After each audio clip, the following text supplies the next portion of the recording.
அவருடைய சிரசும் மயிரும் வெண்பஞ்சை போலவும் உறைந்த மழையைப் போலவும் வெண்மையாயிருந்தது.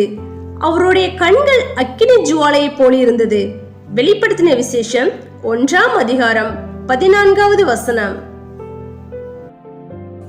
தியானம். அப்போஸ்தலனாகிய யோவான் ஆண்டவரில் 4வதாக கிறிஸ்துவின் சிரசையும் முடியையும் பார்க்கிறார். அது பஞ்சை போலவும் வெண்மையாக இருந்தது. வெண்மையான மயிர் முதிர் வயதையும் அதனால் உண்டான முதிர்ந்த ஞானத்தையும் ஞானத்தின் முதிர்ச்சியையும் அறிவிக்கிறதாய் இருக்கிறது. நீதியின் வழியில் உண்டாகும் நரைமயிரானது மகிமையான கிரீடம். நீதிமொழிகள் 16ஆம் அதிகாரம் 31வது வசனம்.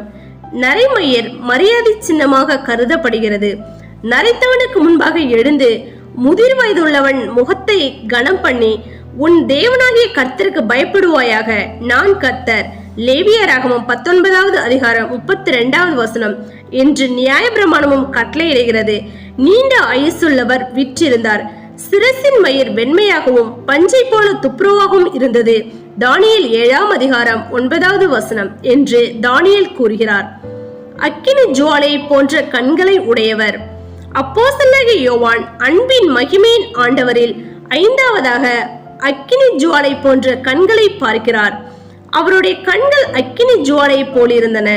கிறிஸ்து இயேசுவானவர் உலகில் வாழ்ந்த 3½ ஆண்டு காலத்தில் இயேசு கண்ணீர் விட்டார். யோவான் 11ஆம் அதிகாரம் 35வது வசனம் என்று இதே அப்போஸ்தலனாகிய யோவான் எழுதுகிறார்.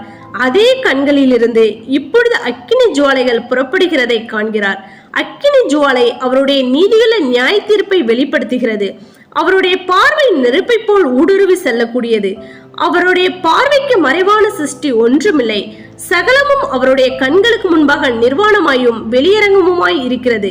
எபிரேயர் 4ஆம் அதிகாரம் 13வது வசனம் என்று எழுதப்பட்டுள்ளது.